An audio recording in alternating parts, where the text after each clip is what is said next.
Okay, welcome everybody. This meeting is being held pursuant to and in compliance with the Ordinance 20A-14, an ordinance to ensure the continuity of government during the COVID-19 disaster. The committee members who are electronically present at this meeting are Jesse Warren, Betsy Soulsby, Margaret Eldridge, Terry Kent, Monty Harris, Peggy Gilgis. Did I get everybody? I think I did. All right.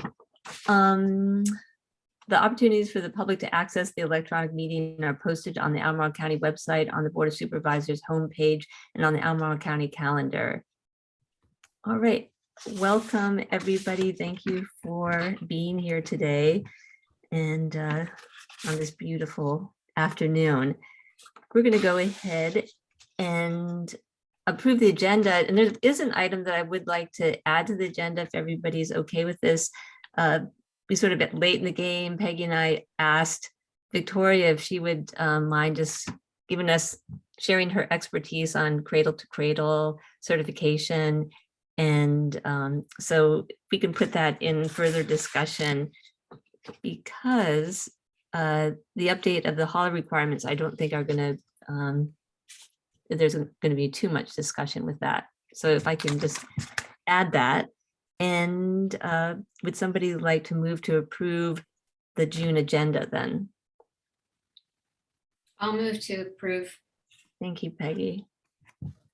the Do June you have a agenda. second? I'll second. Thank you, Betsy. And is there anyone who does not approve of the June agenda? All right, great. And then hopefully everybody had a chance to look at the May minutes and to review those. And if we can go ahead, if there are no additions, have somebody move to approve those. I'll May move to approve the minutes. Thank you, Thank- Christine. They're really well done. Thank you, Peggy. Detailed. Do I have a second on that? I'll I'll second. Thank you, Betsy.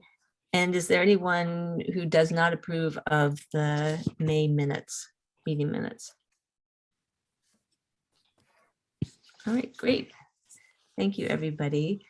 And so we're just going to go down the list, action items and old business. Oh, Jesse, we're going to get to this one of these days. Talking to Jay. Can you and I decide on a time to talk tomorrow? Maybe in the afternoon? Oh gosh, tomorrow just Okay, I'll email you. I'm usually really good. I have a lot of open space, but not tomorrow. Okay. But I'll Monday. call you. All right, I'll call you. Okay. Thank All you. right, fantastic. We'll get that done. And then Lance, well, EJ, Peggy and I met about the hauler requirements. We've actually met twice and we, thank you, EJ. What we did is we went to the Loudoun County ordinance and we sort of went line by line with a list of questions and really some consideration of how to proceed in Albemarle County and what questions and information would be helpful to get from Loudoun County in terms of how that information is reported and how they handle certain situations and what sort of staff time this would require. And so we've looked through that ordinance and EJ is going to take it from here and contact. He is going to look at the SOPs, right? SOPs. You got it. I got it. Okay. And to give us more information about how they've been able to enforce that ordinance, where really what they're asking is for every hauler to be permitted and to report information such as miles driven, the tonnage of recycling collected and solid waste collected and where it ends up going. There's sort of a list of things that they're requiring and that the vehicles be in good working order, et cetera, et cetera. I don't know if Peggy, you want to have anything to add on that, or EJ? No, just that we discussed the elements of the ordinance, and EJ was explaining that the actual particulars, the details of how the policy is implemented and enforced is in the standard operating procedures. And she's going to pursue that with Loudoun County, getting details, for example, copies of the forms that they use for reporting that they ask the haulers to use. And then we also had some questions about, we're interested in knowing where there's overlap with haulers that operate in Albemarle County, such as with Republic or WM Waste Management or GFL. Yeah. So we appreciate EJ and Lance and your being able to move forward, getting more information, and being able to move forward from there. So thank you for that. And I just want to recognize that we have a new face today. Is it Kendall? Yeah, you got it. It's Kendall. Okay, Kendall. Hi, Kendall. Do you mind just introducing yourself? And Yeah, sure. Jim, did you want to go first? You have your hand up here. great. I'll just jump in for a minute just I'm going to let Kendall speak for himself, but Kendall has applied to join SWAC, and his application will be considered at the July meeting. But since we were talking today about that, I said, well, you should sit in today and hear what's going on. And I guess Elizabeth has brought him in so that we can hear from him too. So welcome, Kendall. Thanks so much for that. So yeah, my name's Kendall. I live out near Scottsville, but on the Esmont side. I've lived here for almost a couple years now. I moved from Louisiana, essentially, where I used to be a chef down there for a long time, but a long time person who sort of thought about waste and the environment and things like that. I've since that time got involved with some climate work, went back to school and got a degree in food and agriculture policy. And now I'm working for a climate justice organization based in Louisiana. And we've done some work sort of thinking about compost down there, a lot of things involving plastics and plastics recycling and siting of facilities and things like that. And I've been really sort of looking to get sort of more involved in my local community, and happy that things are sort of opening up now. But I've really become kind of a compost, an emerging compost nerd. And so real excited to learn from you all about what's going on here, and happy to plug in, and probably have a lot to learn. So, if people want to send me things I need to read up on, I'll put my email in the chat and things like that.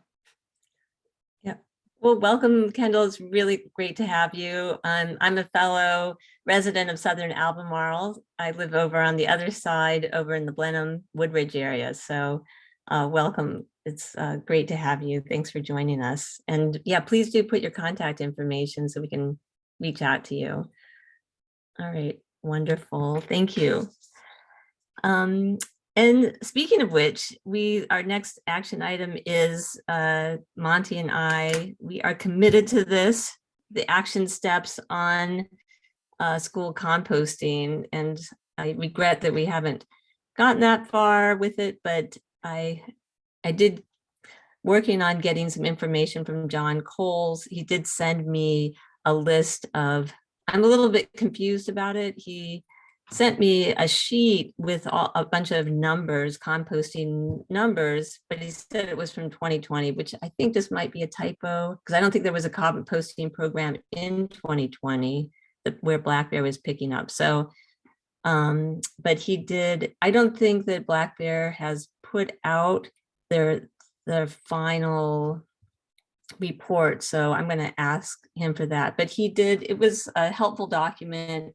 He sort of helped to outline the schools where he thought it would be best for us to concentrate our efforts, and where there are opportunities to really push to get a program up and going in the fall. And of course, school is not out yet. And so really, I think that our window of opportunity will be in the next couple of months this summer, because I'm sure the principals and staff are completely caught up in finishing up this school year. So Monty, we are still on board. We're going to still do it, okay? Oh yeah, I'm ready. We're herding cats. We're gonna make it happen. And to Kendall, same thing. I came in here thinking recycling and hating plastic, and then learned a lot from everybody on this committee how much composting is a low-hanging fruit. We've got action going, and we need more bandwidth and more people to help. So this is great. And Kendall, just to give you some background, this year, the Albemarle County Schools put a compost bin behind every cafeteria in each of our county schools. And so there is a lot of work to be done in terms of getting the cafeteria staff on board to use those bins, but the county schools has really taken important action, making those bins available. But there's still a lot of work to be done. So. And they serve food on a compostable tray, which really should not be getting thrown in the garbage in the landfill. All right. And then next, hi, Anne, I'm glad you're here joining us. And And Laura just joined us too. Navarre, hey, Navarre, welcome. Anne and Monty, you guys were going to meet about grant opportunities. That was kind of a big thing to be taking on. Just wondering if you were able to do that. Nope, not yet. I've been crazy, so. Hey, I was supposed to do something too. Sorry if I committed to something. I haven't followed up with Ann at all either. So tell me what I'm supposed to do. Monty, is that a gecko on your neck? It's a bearded, good eye. It's my 9-year-old's bearded dragon. They're down at the beach and it's not getting enough attention. So Jim's shaking his head. I'm turning my camera off. Okay. He looks like he's nesting. They're social creatures. It's my first reptile and I got to keep the kid happy. So anyway. He looks We're very glad happy you- nestling up there to your Yeah. earlobe. I was like, either Monty's got a lizard on his neck or he's wearing unusual earrings. And you know what? We're glad you're at the beach too. And I'm thank you not for at the taking beach. time. I'm carrying the luggage, paying the bills. They're at the beach. Oh. Not fair. All right. So I hope you guys, I know by some miracle, if you can find time to get together and do that, that would be fantastic. And then Peggy, I think you sent Phil the language for the RSW. I actually have not, because after the last meeting, we discussed the FAQs and the information that's available on the Ravenna Solid Waste Authority's website about our composting program. And we discussed whether we should say that compostable materials like PLA cups and things like that should be included, or we should stick to food waste. Margaret said that Eric at Black Bear was very happy and content and not having a problem taking things like PLA. And after the meeting, I coordinated with you, Christine, and Margaret about the language, and Margaret had a good idea, which is that I should reach out to Margaret Bloom at Panorama, make sure she didn't have any issues with it, how things are going there. And I have to say, I've emailed Margaret and I've called a couple times, but I haven't heard back from her. And I think it's a very busy time of the year for her too. But I would like to touch base with her first before we do anything with the language. So You know, I looked at the website, Phil, and it looked like it says it on the list that it's there. Compostable items. Did I just misread that? I mean, compostable containers. I thought I saw it on one of those I lists. tried to update it. What based can be on Peggy's composted?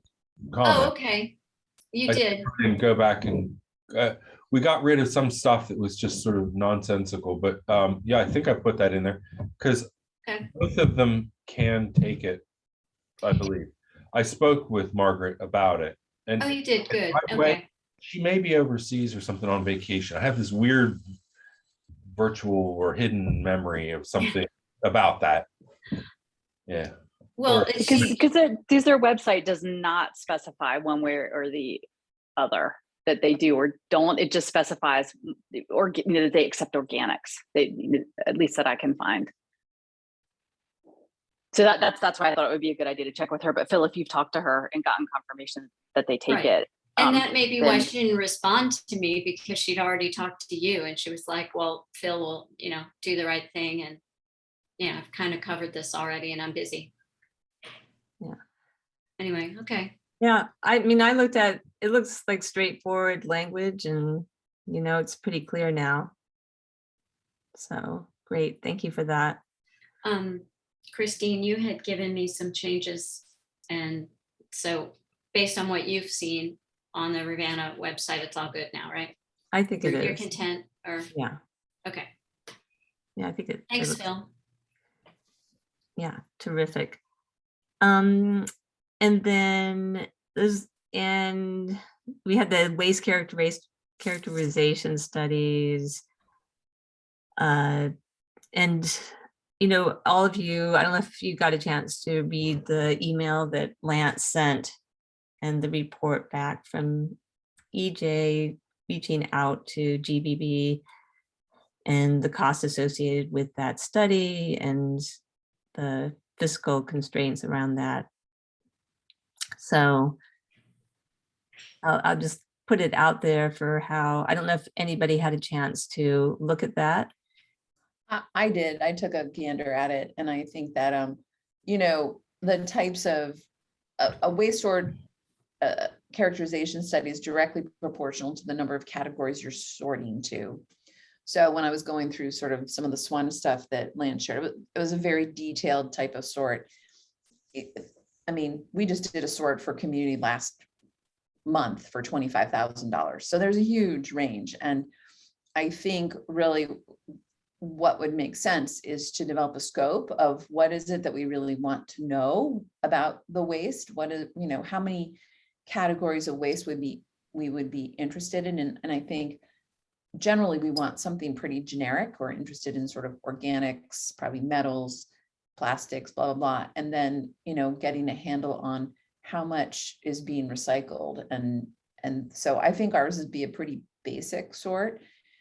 So I think it would be worth it to put some effort into sort of just sketching out the kind of data we're interested in, and then backing into, what it would take and how to do it. I think the other thing is, waste characterization is not a rocket science. I can tell you that right now.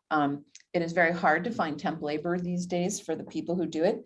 But that's when students can be super, super helpful. And this is kind of a perfect master's assignment or something like that. And we do have this small university down the road that has an engineering school. So I think that there are a couple of different ways we could consider, getting this done. But I will say that while states do waste characterization studies, communities do all the time. I mean, we did one for a very small community in northern Michigan just recently that the only way they manage trash is through their convenience center. So it's done at all sorts of different scales and costs. So I think it's doable. We just have to have a clear sense of what is the level of data that we really want. And the danger is, once you get in there, you want to keep parsing and parsing, but the more categories you have to sort into, the more labor, the more expensive. Terry, did you had your hand up? Yeah, I mean, no, that's helpful. And so maybe this isn't as relevant, but I was just wondering how that cost compares to others. I'm just not really familiar with what the county has spent on those, studies of similar scopes. I don't feel very educated when it comes to like evaluating whether that's a great investment for us and that would be valuable. So I defer to Ann though. Well, I think it, I would say for probably a super rigorous, I mean, $90,000 for a really rigorous study seems a bit high for a county of our size. Frankly, so I don't know if they did a waste characterization for Charlottesville as part of the work that they did for them. I don't know if that was part of their original. Because if they did, that data would obviously, probably be pretty helpful. They have curbside, so there's going to be some skew. But it's a sampling exercise is what it is. And then you model to the scale of your community. So that's why I think that I invited Annie White to this. She lives in Charlottesville now. She used to be the sustainability manager for DC. And this is exactly what she did for DC. So she does waste storage, she does waste characterization. She's knows all about this. She's not with us today because she's in the field in a small community in Michigan doing this.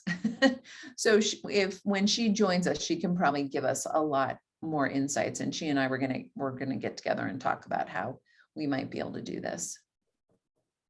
Yeah, I think it'd be really interesting to find out if Charlottesville asked GBB to do a waste characterization study. I haven't heard anything like that, but it makes so much sense because the goal of hiring GBB was to increase their diversion. And how can you do that when you don't know what's in your waste stream? I mean, you can, but it seems like that would be a good first step to know. Absolutely. So, but it's not really clear to me who would be Terry or Jesse. Who do you think would know about that in the county? Lance would know, wouldn't he? Well, he left, I think. He should probably know, but he wasn't there when they hired GBB for that consulting gig.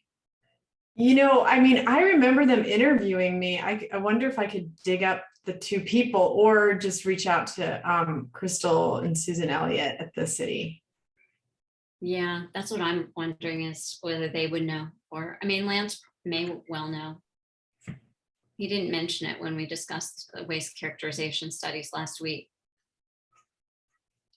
Anyway, I had another question for you, Anne, about this. If we were able to get metrics from all the waste haulers operating in the county, could you consider like your first report or your first year's report a baseline, or it's not going to be granular enough? It's not going to have enough detail about what percentage of the waste is organics, and I guess I wouldn't at all on the organics. No, what percent is metals? What percent is plastics? No, you'd only have volume. You could only, Okay.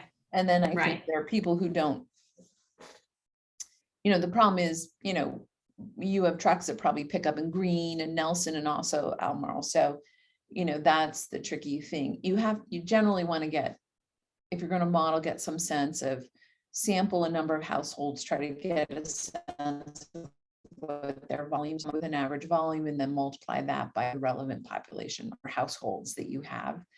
And, so it's all a modeling exercise, but, you're trying to get some representative data underneath it. But if you're doing that, you want to look at, so not only the volume, but a volume of what, how much of it is, fiber, how much of it is organics, how much is plastic, metals, or whatever. So you get a sense of what you want to target. You can't really develop a diversion plan unless you know what actually it is you're trying to target to divert and what the opportunity is. Right. Okay. Thank you very much. It seems to me like I would really be interested in the organics and getting more information about that. And it would be interesting even to know right now how many customers are there three composting companies have in Albemarle County, just for starters. That might just be an interesting number. And I don't know. It seems like that's something that we could really make a dent in our community if we can get people to keep those organics out of the landfill. And I love the idea of getting a UVA student or students involved in doing this. What a great project that would be. Well, I can tell you, two of my colleagues, including Annie White, just were in Pennsylvania, and they were doing waste characterization for some communities there for a MRF operator, where they were doing waste characterization. I can find out how much they looked at trash and looking at how many recyclables were in the trash and what they were, and then they looked at the recyclables and looked at what they were. So that's kind of, exactly what we wanted. Was two people. They were up there for a couple of days, but it was a, spot sampling. It was super interesting because they were looking at the impact of education, consumer education. They did a baseline before, then consumers were sent a postcard that instructed them how to recycle properly. And, we saw really, and then they went back and did another waste sort, and we saw really significant decreases in the amount of residue, bagged recyclables, and, sometimes 3 to 5% changes in the right direction for a couple of categories. So it was really a very interesting study. Yeah, it has some really good, interesting implications for education. Mhm. And I actually think it would be just a great opportunity to get students involved, because it's just a learning exercise in and of itself, rather than contracting with some outside consulting organization to do it. I mean, yeah, y'all are welcome to pursue that. I mean, I know the folks at UVA who teach those classes. I mean, but the bottom line is, when we do waste audits, we do it, and the students participate nominally for an hour, but we're responsible for the setup, the cleanup, the PPE, the expense, the staffing, Mhm. and they come and sort of participate, but it's not like they're doing the work. We're doing the work and they're getting the education. Well, that's why I was saying, I mean, my daughter's a civil engineer at UVA, and, you have a lot of kids who are looking for projects. This would be somebody who's, really interested in Mhm. doing this more seriously. Agreed. I would think you'd have to pay them. Truth. Yeah, maybe, but not, we usually bring in crews of temp labor, and then we have 2 staff. And then we provide all of the materials, and then we Mhm. have automatic recording on site as we do it. Well, it would be much lower than the $90,000 price tag. We can guarantee that. Yeah, I think the question is, we need to know what is the information we want to learn, and how would we go about it? And that defines how many sorts, and then you go from there. So that's a piece of work we can do. We'll look forward to hearing from Annie, and thank you for inviting her and bringing her in, Anne. I just emailed the people who interviewed me. They were from the Center for Eco Technology that were from the city. So it wasn't GBB. They're called CET, Center for Eco Technology. And they interviewed me about more like food waste. So that's kind of an interesting bit of intelligence. So I reached back out and just kind of inquired whether we can expect when and we can expect a deliverable and just more information. So. All right. Thank you guys for that. And we'll look forward to continuing this discussion. And I have here on the agenda the update on the plastic waste Prevention Advisory Council meeting, and I did share the presentations. I have yet to look at them, but it's on my to-do list. And thank you for that. And I don't know if there's anything that you want to report. I think Peggy attended, so it might make more sense for her to report her impressions. Well, I recommend looking at the information, the presentations that Anne provided the links for. They're basically looking at how can the state of Virginia improve its infrastructure for recycling. We don't have good infrastructure, and we have poor recycling rates, and the two are related. And one of the things that came up was about how to get a regular stream of funding for your recycling infrastructure. And in some states, they've been given an amount off of the tipping price, like a couple Well, of on top of- dollars. Yeah, on top of the tip. And that has provided really good income for them to do big investments. And Anne discussed with the committee that particularly because Virginia accepts so much out-of-state waste, if we were to add a surcharge onto the out-of-state waste for tipping, it would provide a lot of revenue. And we could do a lot with that with, we need bigger MRF facilities and we need better technology. There's been a lot of discussion about how hard it is to get the manpower you need in the MRFs. And so obviously there's been more investment in the technology, like the scanners that can see sort the plastics and things like that. So I thought all that discussion was really good. I'd like to see something like that, a surcharge on the tipping fees. I mean, we really need that. But I wonder if go that's ahead, Anne. I'm sure you can add. That was the big takeaway I had.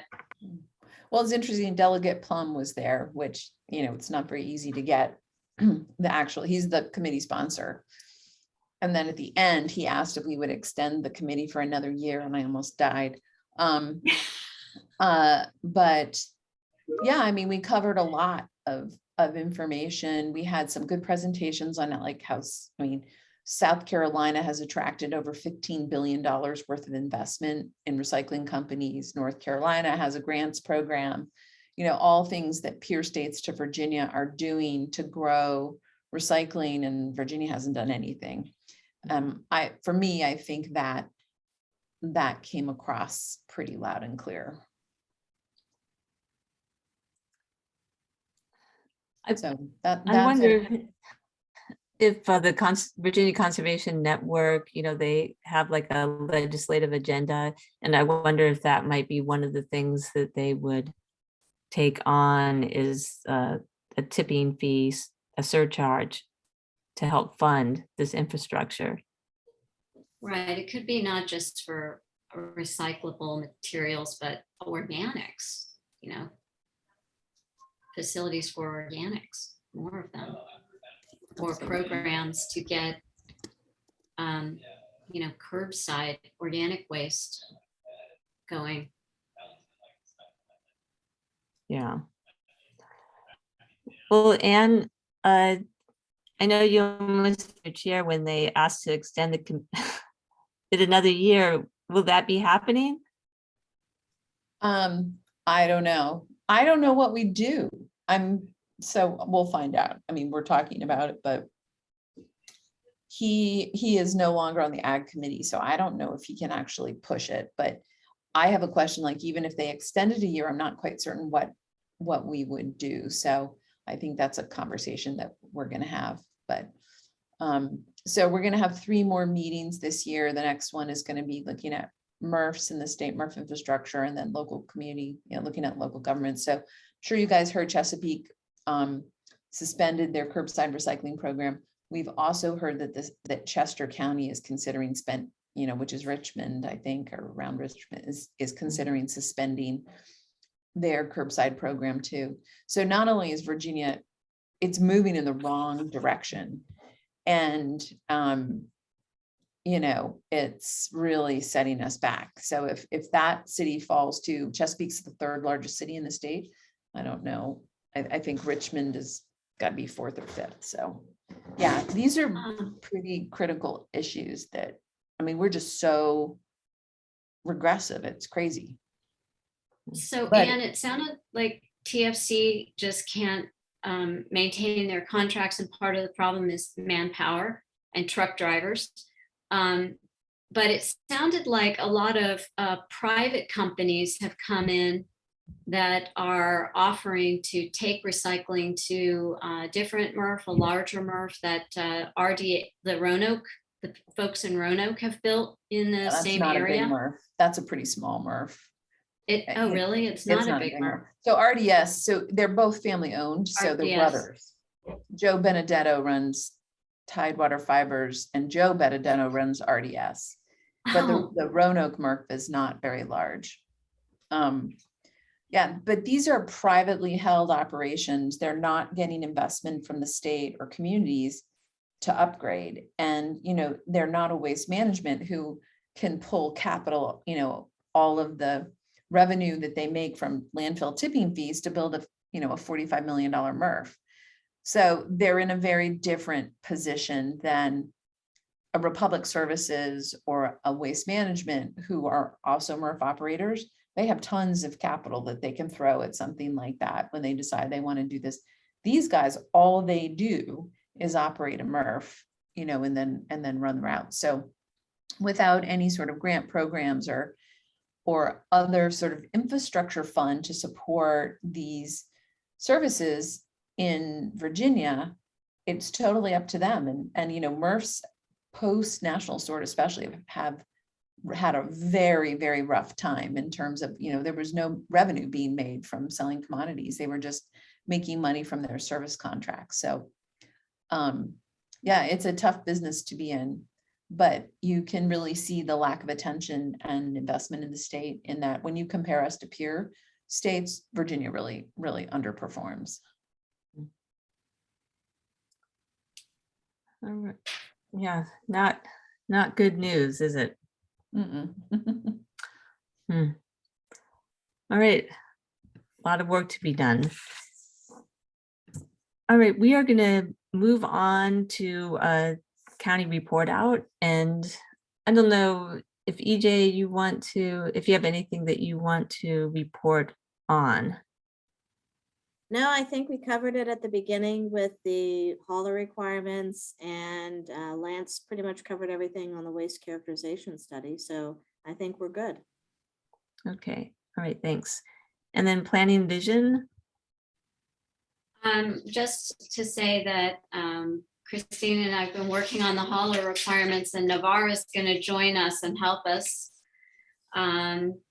And I'm going to send an article around about California's new law on organics. It's just so interesting how aggressive they are being, that they have passed a bill for a 75% reduction in organic waste disposal by 2025.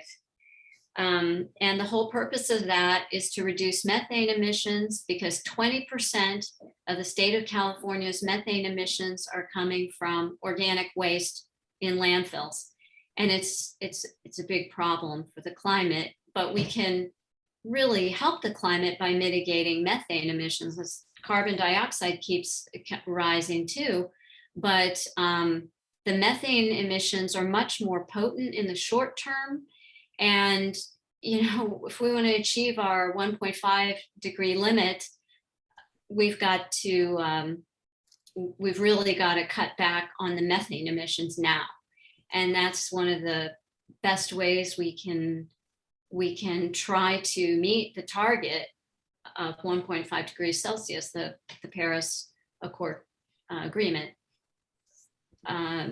So they are really going after it. And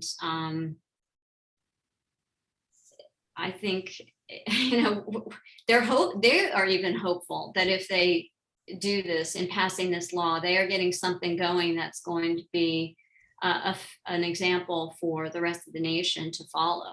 Vermont also has a very stiff mandate for keeping organics out of landfills, but they're a tiny population compared. They have something like 2% of the population of California and Vermont. So, but a waste characterization study would tell us how much of our residential waste, or I guess, did they look at commercial waste as well in a characterization study? How much of it is organic? How much of it we should be ensuring is not getting into landfills? Because, you know, you can try to take the methane off the landfill with piping and things, but you're never going to get it all. And we've put so much organics in landfills all over the nation. It's, we really have to stop it. So I'm going to send that article to you all. Other than that, I don't have anything in planning and vision. Navar, did you want to say anything? No, I don't have anything of excitement other than just to reiterate that, and it kind of goes back to the compost, like diverting those organics to compost. My understanding is locally, like it's more of the composters will take as much stuff as they can get, it sounds like. So it's not like we're gonna overload them or anything, at least near term, it sounds like, so.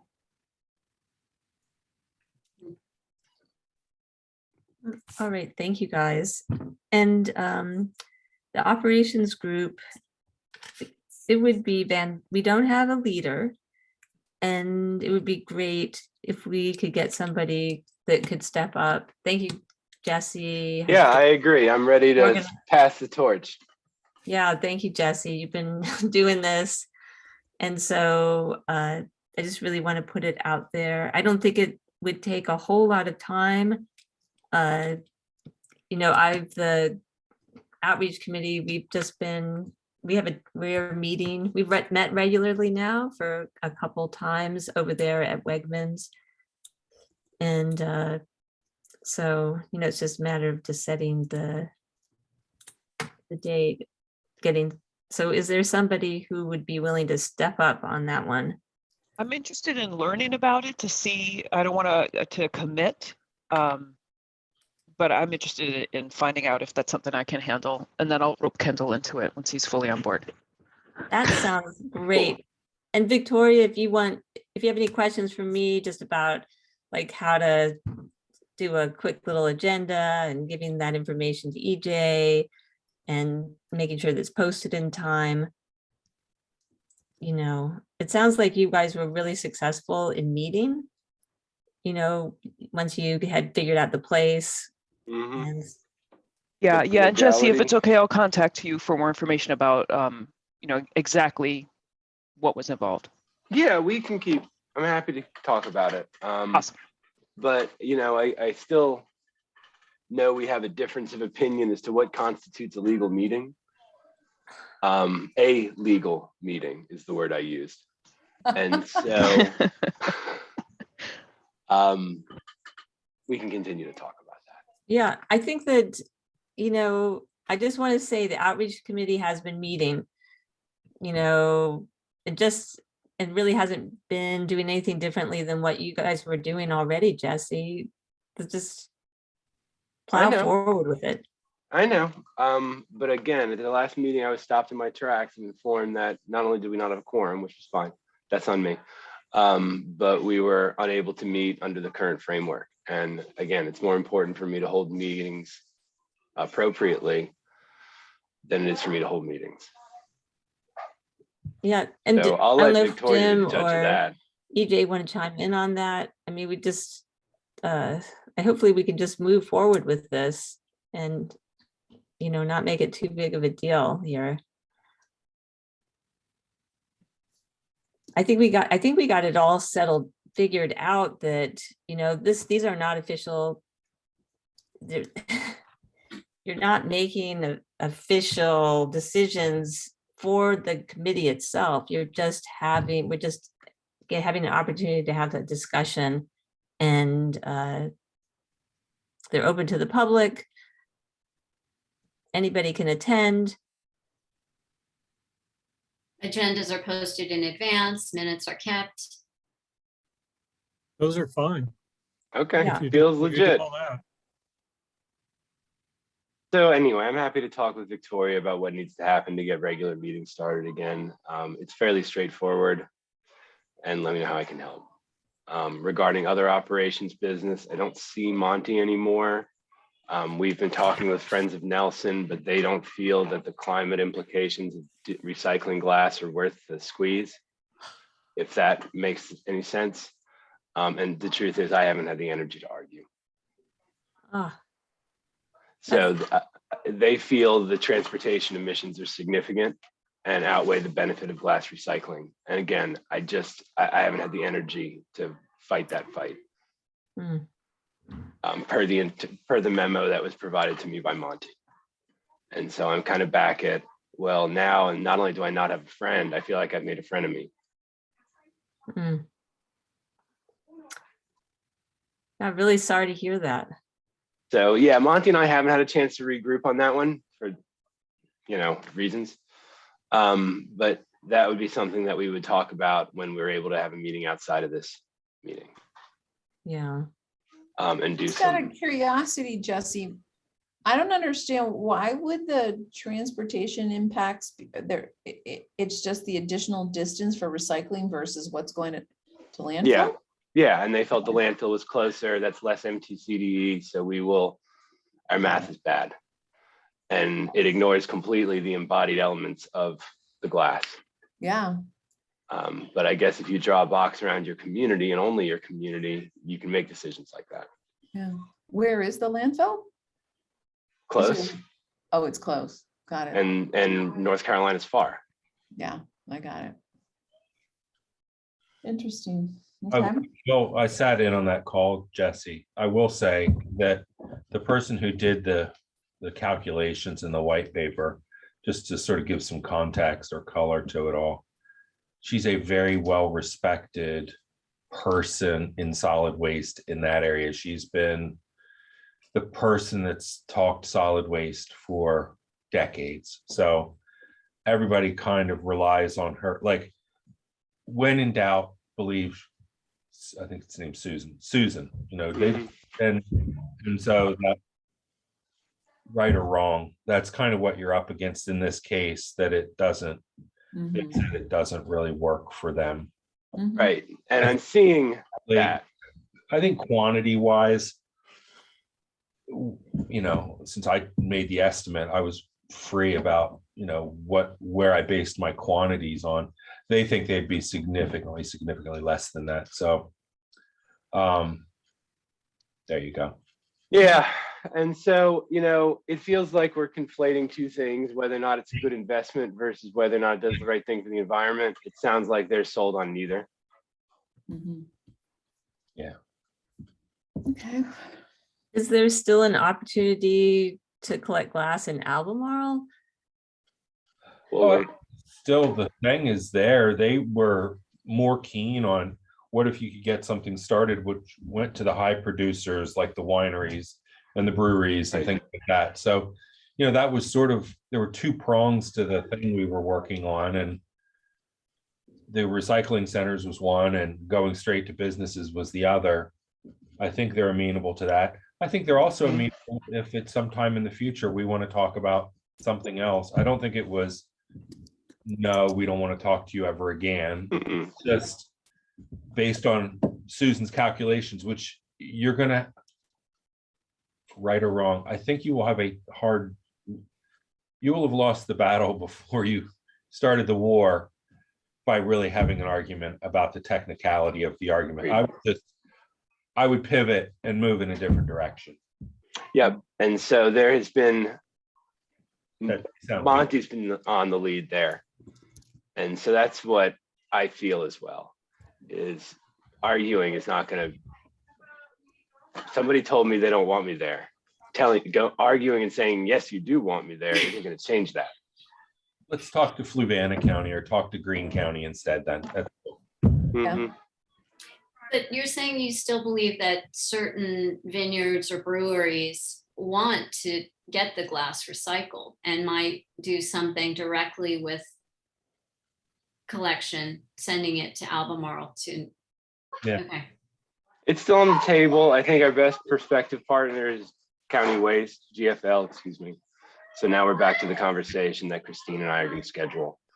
And I'd say that only because of economies and availability of equipment. Just a real quick heads up as well. Remember we talked about Happy Little Dumpster doing something or being a potential revenue. He's sold his business to a guy who actually lives in Charlottesville now. And so maybe that's,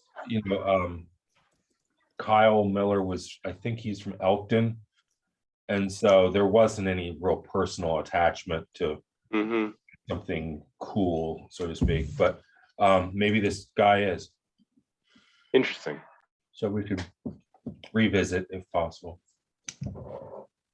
Shut up, man. Great. Well, it sounds like there's some hope still.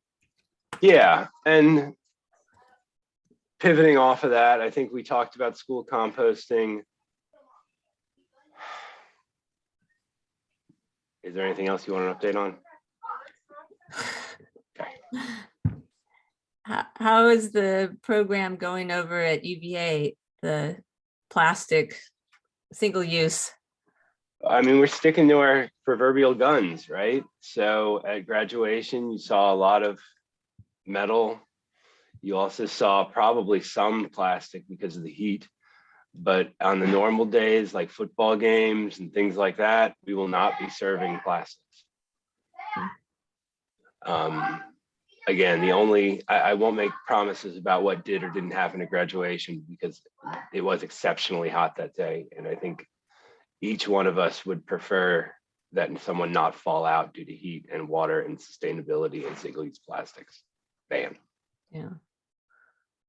All right. Well, thank you for that update and sticking to your guns over there collectively as much as possible. All right. And then we're going to move on to our outreach committee. We did meet and we actually, a lot of our discussion really was around artificial turf, to be honest, and thinking about, because although it's sort of off the table right now, I imagine that this isn't a question that is going to go away in the future.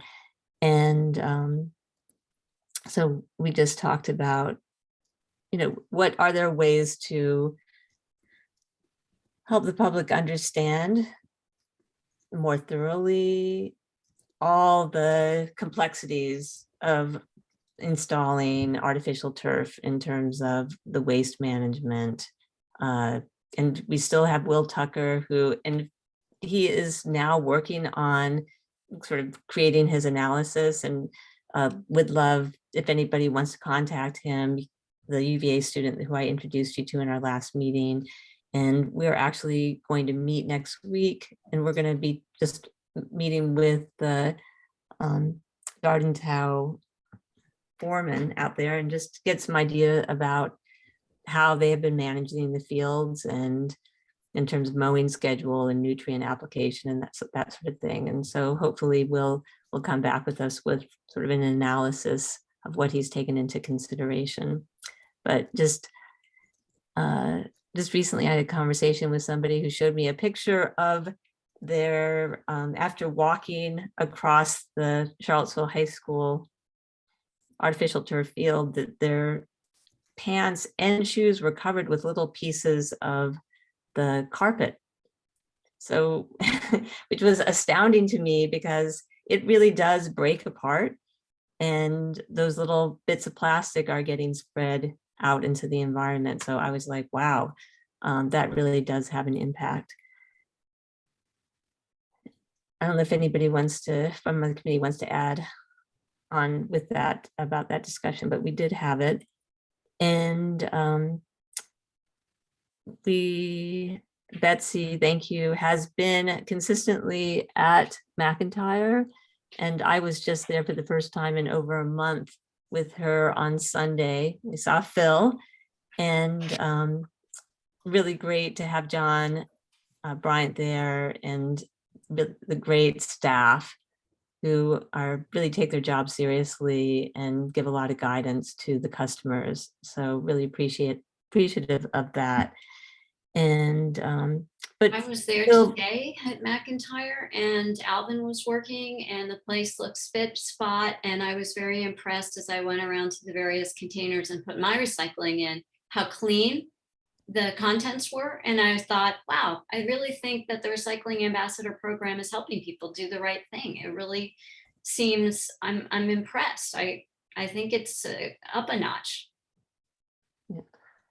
And I mean, Betsy, I'd love for you to chime in, but I feel like every time that I'm there, I do end up having a very positive conversation and are able to relay some information that people want to hear, they're interested in, and they're thankful to have some explanation of why things are being done the way that they're being done.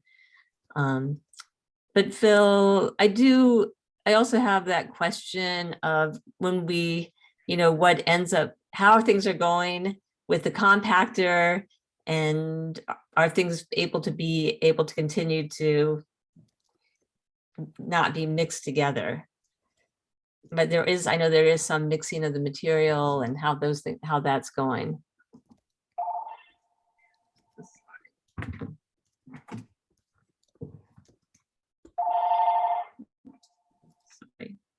I'm sorry. So we mixed fiber products for a variety of reasons, one of which is, well, all the reasons really are logistics at this point. We're not generating much newsprint. We'll never make a trailer of it, so why bale it separately? There's very little cost difference or profit difference, if you will, on doing it that way. So we mix it in with the mixed paper, and office paper really is about the same thing. That also is driven somewhat by logistics at the paper sort. It's got 6 bays, and we use those both for storing material and storing baled material and storing material waiting to be baled. So we're trying to do the best we can with what we have. And I would say right now, I don't see any real valid reason why we would not want to continue to mix our fiber products. Does that answer your question? You're muted, by the way. Also, just trying to get a sense of what the long-term goal is as we ask people to sort that material. Is the hope that at some point, I mean, do you see in the future that there will be value in keeping that material sorted as we look down the road, or does it make sense to free up one of those containers and potentially collect something else like the number 5s? So I just wanted to get some feedback from you about what is our kind of long-term plan and what makes sense. Betsy and I are happy to continue to get people to, Yeah, here, I'll tell tell them you. to sort it if we know that in the future, there's a reason why we're doing this. I foresee newsprint going away. I think both of those cans, we have 2 of them now. We're going to put a new can down at the Southern Convenience Center. I just don't think there's enough newsprint being generated to be not worth to being collected separately. We're still collecting it. It's still being recycled. It's being diverted. It's being reused. I mean, it's not that we're not achieving the goal, which is to recycle it, but there isn't value financially to try and get it back in the newsprint stream, say.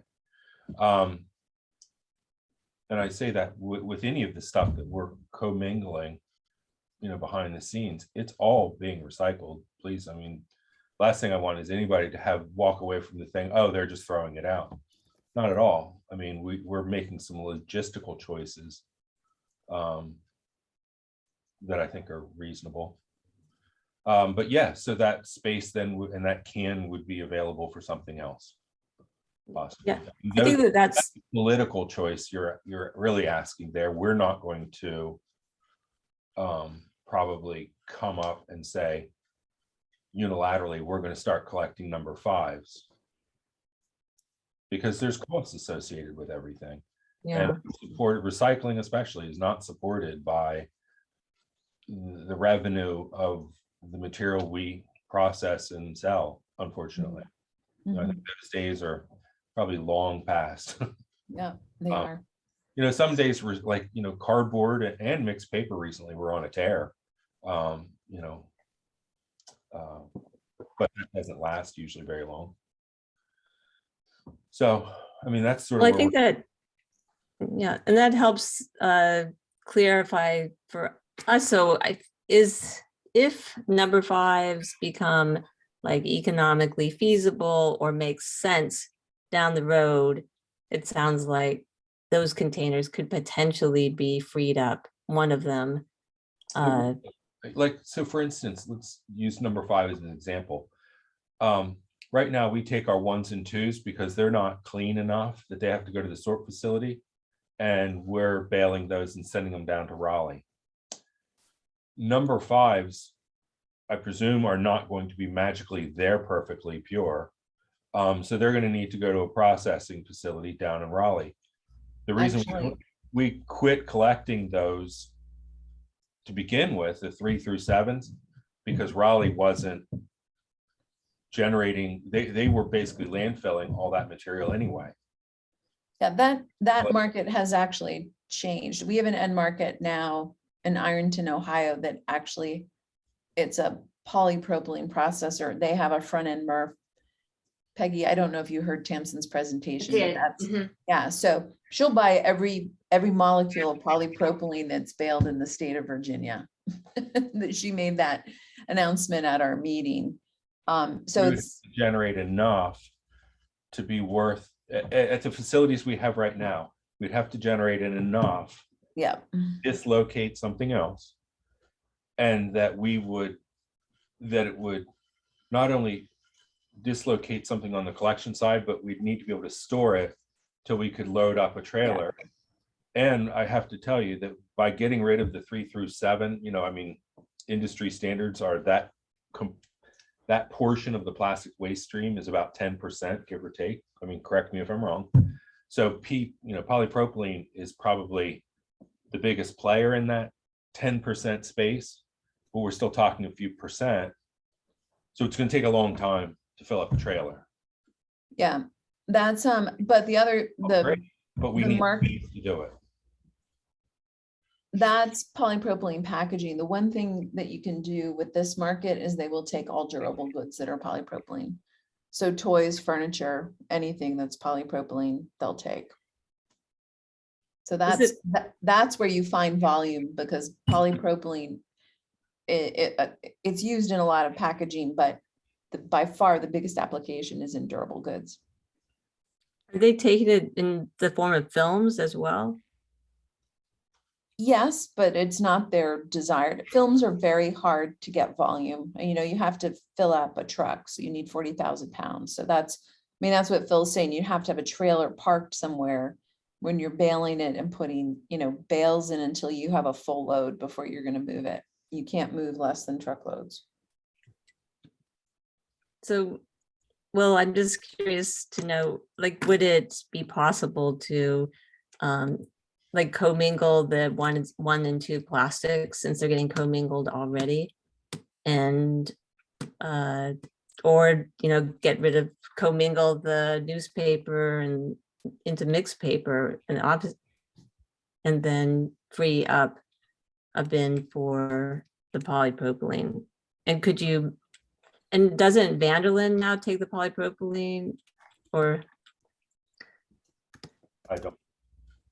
All I have ever heard, we actually had a problem with our baler and we diverted some of our material. The only thing they would take was number 2 plastic. We were hauling number 1s to Fishersville, I think, where they would take them. Or were we hauling them to, I can't remember whether we were hauling to Madison Heights or Fishersville, but that will kill us on trucking. I just tell you, that's not a sustainable thing. Phil, when you're talking about the new paper sort and the addition of more convenience centers, are you foreseeing a possibility of, more trailer space to store more material until you have full trailers? Are you foreseeing a situation where we might have more than one baler? Yep. Yes and yes. Great. Okay. But so we've actually done some preliminary engineering reviews of that and even have some ideas for siting it.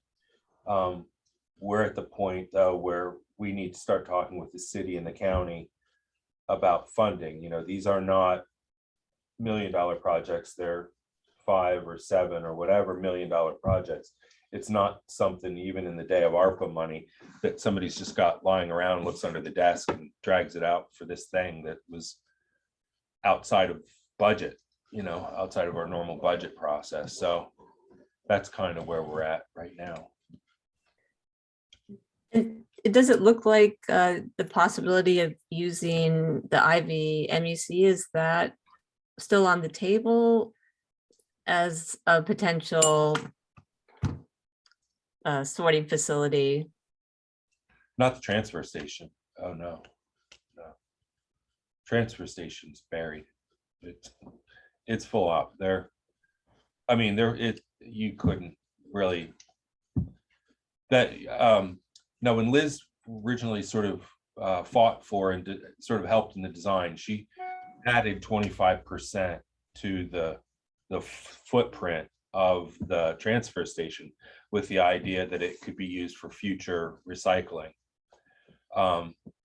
What happened since then is we went from 30 to 40 tons a day to, I just looked today, and we're doing 170 tons a day in MSW. And that's probably going to go up, I'm guessing, another 5 or 10. And then our contract just changed to Republic Services, or excuse me, Browning Ferris, who's owned by Republic. But who's going to do our transportation and disposal.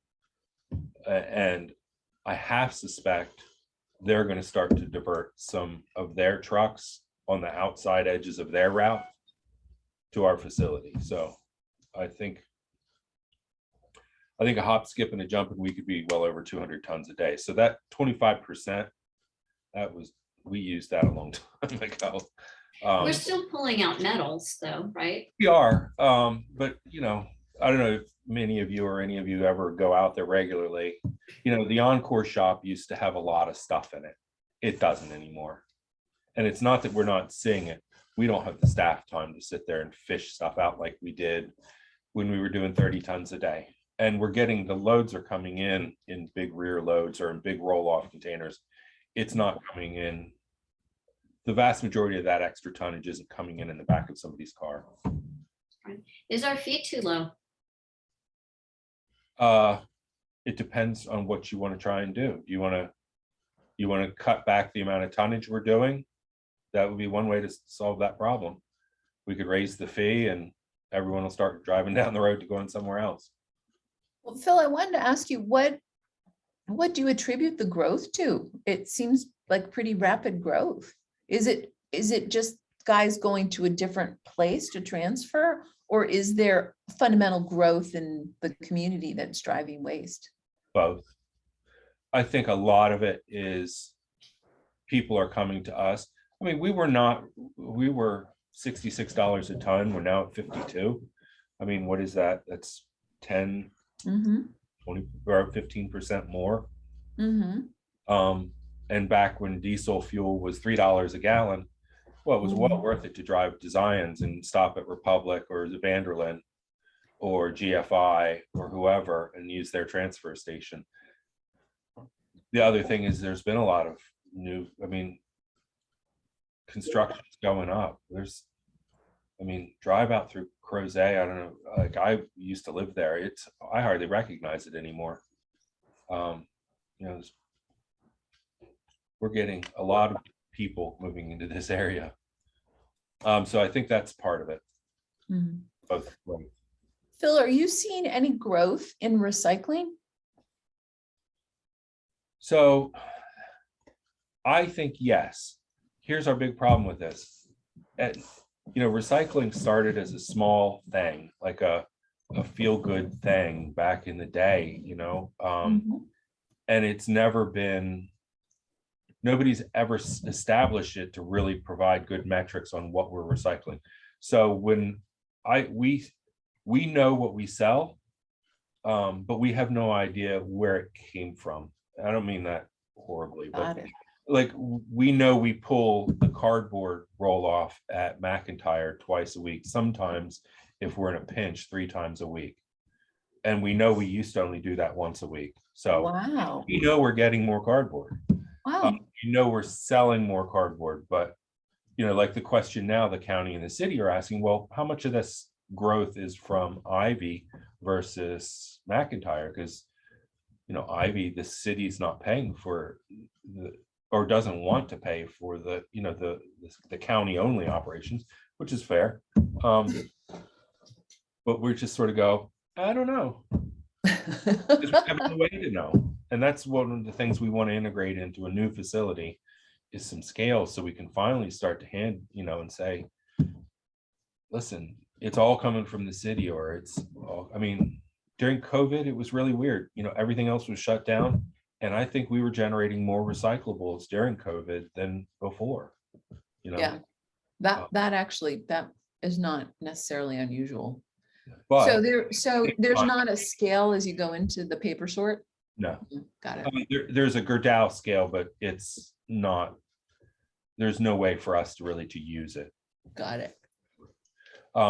But to temper the growth in COVID, you have to also remember that like we periodically get cardboard and things from Kohl's or Sam's Club or whatever. Those waste management will bring us their cardboard and things sometimes. Well, all that we know went away because the stores were locked up. So how much was that? Like what was the growth? Like, was it? Right. Yeah. You know, before it was a mixed population and now it's only this population, but the numbers did go up. So I wish I had a real good answer for you, but we unfortunately don't. All right. Well, thank you, Phil. It's always enlightening to hear your perspective and, you know, from the back end of it all. But I would, you know, I hope that we can continue to have this conversation. I don't fully understand it all, but, you know, if there is a way to market that, the number 5s, and there's a way to figure this out, it would, I think it would be good. I know we've talked about it a lot. Betsy, do you want to say anything about the electronics unplugged and? Oh, yeah. Doing it again at the office where I work next Friday, 7:15 in the morning till noon. And we were so successful last go around. I'm thinking we may be outgrowing this parking lot at my office. So if anybody had any suggestions, just as a community service, if anybody, anyway, so that we can continue to do it. We've been doing it for like over 2 years, every 4 months, and it's a lot of stuff. Yeah. Thank you for continuing to do it, Betsy. Just want to say Absolutely. Thank you. a shout out to you. Much appreciated.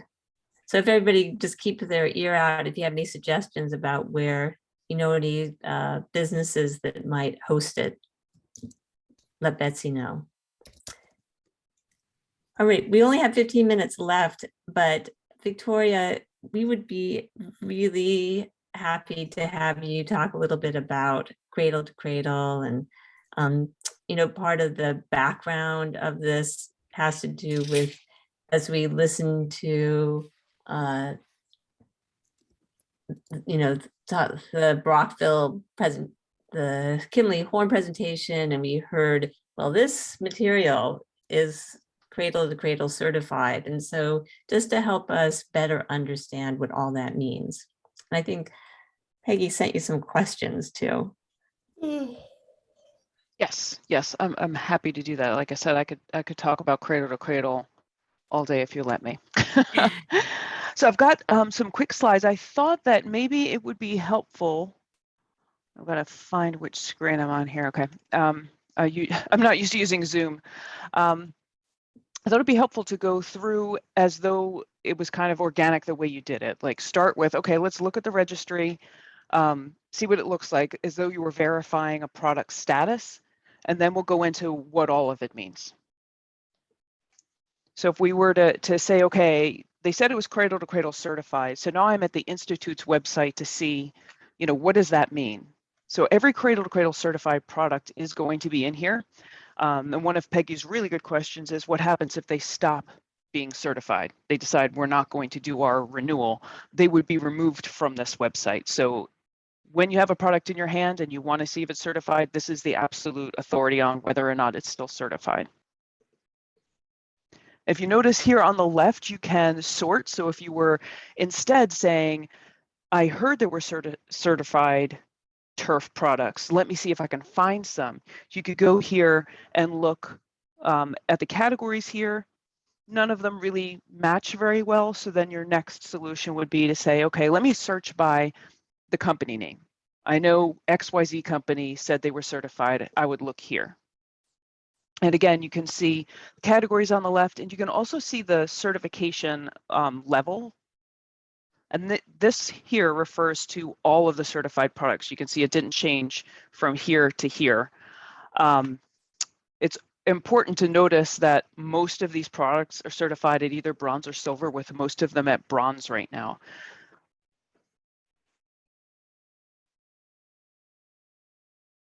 This is what a typical registry entry would look like. So I just clicked on a random product.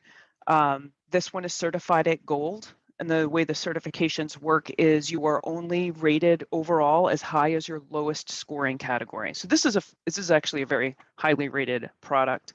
They're actually platinum in 2 categories, but they still don't get to say we're platinum. They can only say they're gold. If you were to say, okay, I saw that this L'Oreal shampoo was certified, but you want to know which ones, they would have this further spec sheet here. And this part gets a little bit tricky when in this particular project, they were certifying hundreds upon hundreds of products over a couple of different product groups. In that context, the containers actually have an effect on the certification, and they may say, you know, there may be one of these shampoos that may say L'Oreal Paris Elvive that is not certified. It will not be on this list. So in this case, it is a little bit burdensome if you're trying to check, you know, by the actual product name on something that is part of such a large group. So if we want to talk about what cradle to cradle is, there is a difference between being cradle to cradle certified and using cradle to cradle principles when you're making your product. And that was another very good question that came from Peggy. Sometimes you'll hear companies talk about using cradle to cradle or aspiring to cradle, but not claiming to be a company that makes cradle to cradle certified products. They're 2 very different things. The certification program came into effect because there was a desire to source materials for the build. It actually started in the built environment. Sourcing products for office buildings was, I believe, the very first set of projects. And the people who were making the design decisions said, all right, I want to have only positive products with positive impact in this office space. I don't want someone to sit in a chair and get an allergic reaction or use a desk that's off-gassing VOCs. They went to look for this list of products and there was none. So that was how they decided they would set about making one. So they worked with designers, they worked on optimizing not just chemistry, which is the first category and the one that most people really think about when they think about cradle to cradle, but it actually goes through all of the things that go into how you make something. So eliminating the concept of waste means when you're making the product, that's when you should be thinking about what's going to happen to it when it's not having that initial use anymore. If all design was like this, we would be having coffee and talking about something else because it would be built into the system. This is what it is now. This is what it's going to be next. Obviously, that's not the case yet. So this is a very aspirational program. And then, of course, what are the inputs that are going into the product that are not materials? Energy, water, and the people who are making them. This actually extends also to the people who live in the places where the things that you're putting in your product are extracted from. So at the lower levels, bronze, silver, and gold, you're not looking quite as far into that. But as you get into platinum, you're looking all the way into your supply chain. So the certification program takes those principles and they have these categories. I've mentioned on here that it's moving to version 4. The slides that you're going to see are all in relation to version 3.1. Most of the products that you're going to find in right now and in the next year are going to be certified to version 3 because that transition is really just getting started. The version you'll 3 see- or version 4? Version 4. Version 3 are the ones that are in the registry now. I think there are 4 or 5 products that are at version 4. After July 1st, all of the new certifications will be certified to version 4, but there are a bunch actually in the process right now getting their very last new version 3 certifications. And again, this gets into kind of the weeds a little bit. For the next 2 years, products that are certified at version 3 that are going through their recertification process can opt to recertify to version 3 because they're already in the program. And then after 2024, they won't have that option anymore, and they will either have to transition to version 4 or they will be dropped from the program, they will be dropped from the registry, and they won't be allowed to say any longer that they're Cradle to Cradle certified. This is from the Institute's webpage. This is a very high level what's changed. I've highlighted circularity and social fairness because those are the categories with the most significant changes. Social fairness has really revamped, and frankly, they needed to. There are a lot of strict rules in a lot of these categories, and social fairness wasn't pulling its weight. So they're making up for that with this new version.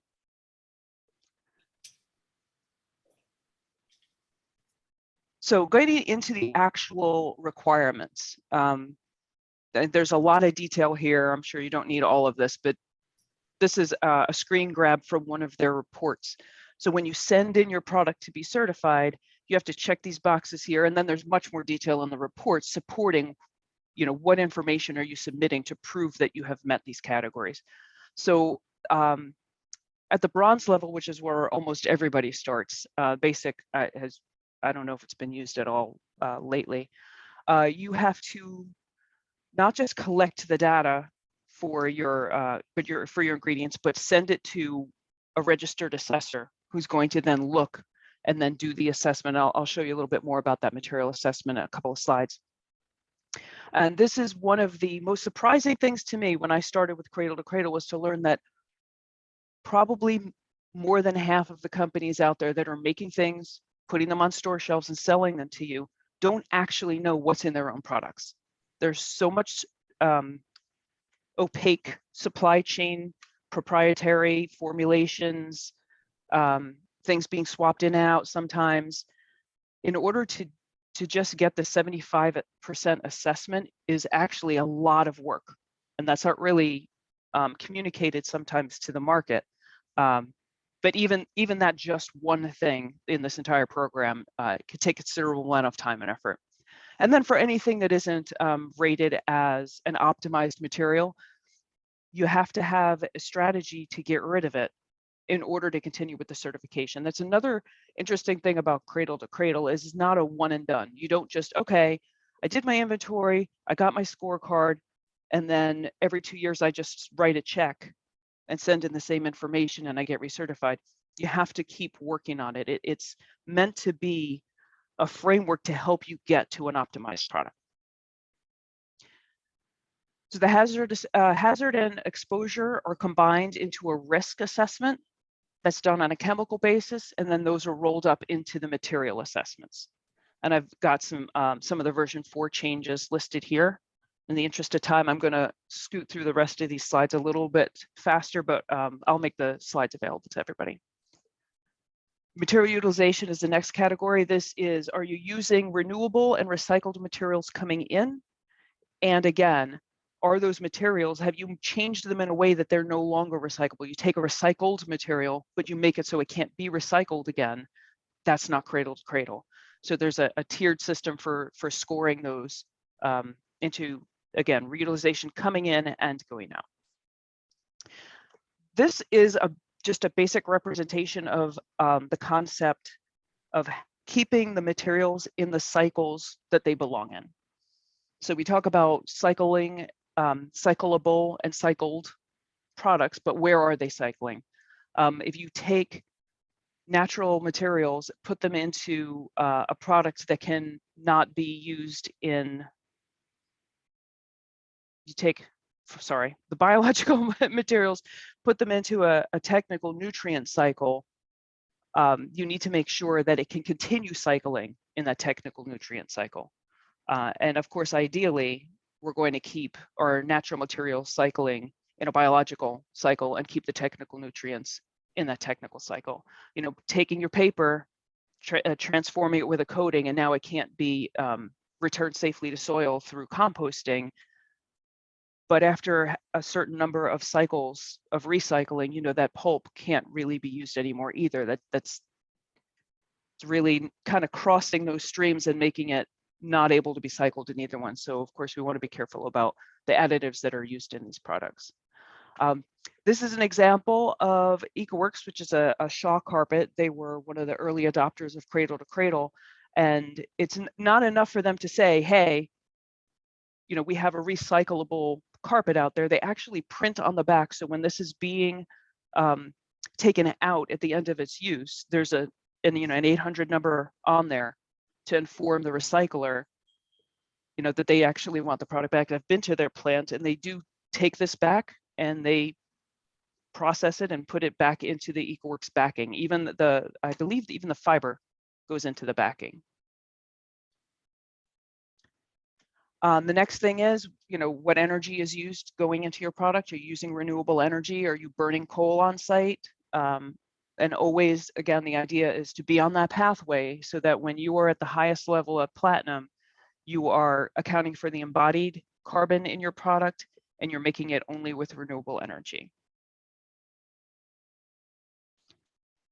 Moving on to water, you want to be careful about, again, coming in and going out. Are you using a water intensive process in a place that has water scarcity and then not returning the water into that watershed?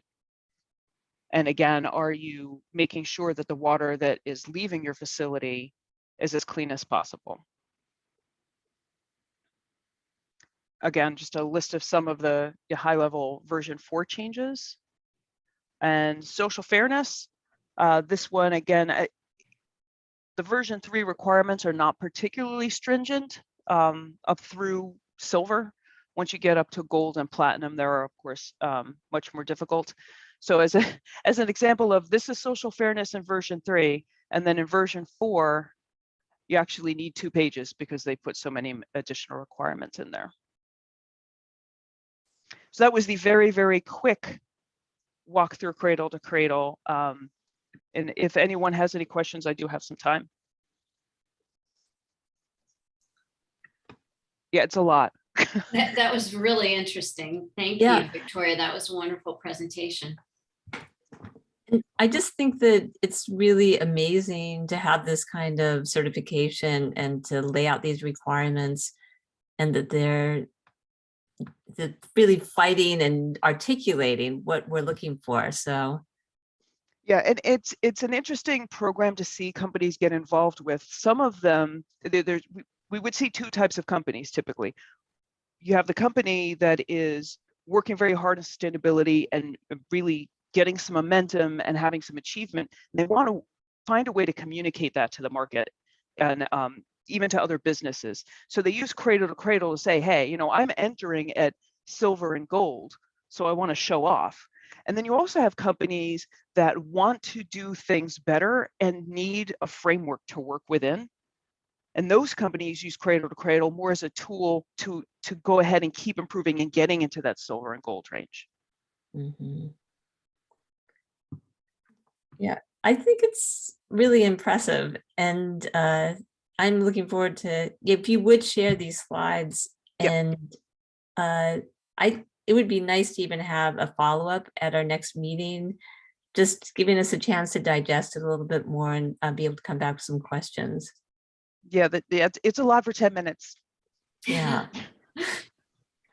But I appreciate it, and we're really lucky to have you with your expertise that we can ask the questions of. So yeah, we should be taking advantage of that. And No also problem. at some point, I would love to hear more specifics about what you're working on in terms of the packaging and the tape that's used, because I know when we're at McIntyre, all those cardboard boxes that are coming through, and I would love, to hear more about that as well. So I can show you the products that this is 6 of the 8 of the products from the company that I work with that are certified. yeah, well, I personally would love to hear more about it, and maybe others would as well. So maybe we get you for another 15-minute Yeah, presentation on this specifically. I'd love to hear more. great. And anybody feel free to send me questions ahead of time. So if I don't know the answer, hopefully I can find it before we meet again. All right. So I just had one question about the chemistry angle and the banned chemicals. There's a 3.0 list that's like a 10-year-old list, and I wondered if there's going to be a 4.0 list. Yes, there is a 4.0 list, and there's 3 significant changes in the new list. One of them is that there's no longer a 100 parts per million threshold for assessment. Now, if you intentionally put it in your product, it has to be included on that, which before it was actually it was 100 parts per million for assessment, but the ban list was 1,000 parts per million, so 0.1%. So the ban list now has different thresholds based on scientific data about specific chemical classes and the application. So if you're producing something that could end up in a child's mouth, it's going to have a different threshold than if it's going to be, sitting inside a car. So it's both content specific and context specific. Thank you. Yeah, fantastic. Well, thanks to all of you for being here this evening. Kendall, we look forward to talking to you more. I don't know did somebody get Kendall's email down? I don't know if that I did. I didn't get Kendall's last name. Kendall, I'm sorry, I'm the secretary today, so I need that from you. Yeah, sorry, I don't have access to the chat, it looks like, or I don't know if there is a chat, but my last name is Dix. You can see it in my display name here, D-I-X. And my email is just my full name, kendalldix@gmail.com. All right, I think we can get in touch with you then. All right, thank you so much. Congratulations to all those parents who have graduates. I know Peggy's got one, and so does Margaret. All right, so congratulations, you guys, and have a wonderful rest of your June. And we'll look forward to seeing you in July. Thanks, All right. Christine. And All right, have a one good quick thing night. is that everybody remembers that we go back live in September. Oh, great. really? We're gonna have In person. face-to-face meetings? Does that mean we have to get dressed? Oh, that'll be good. I didn't hear that. That's awesome. Okay. All right, thanks, you guys.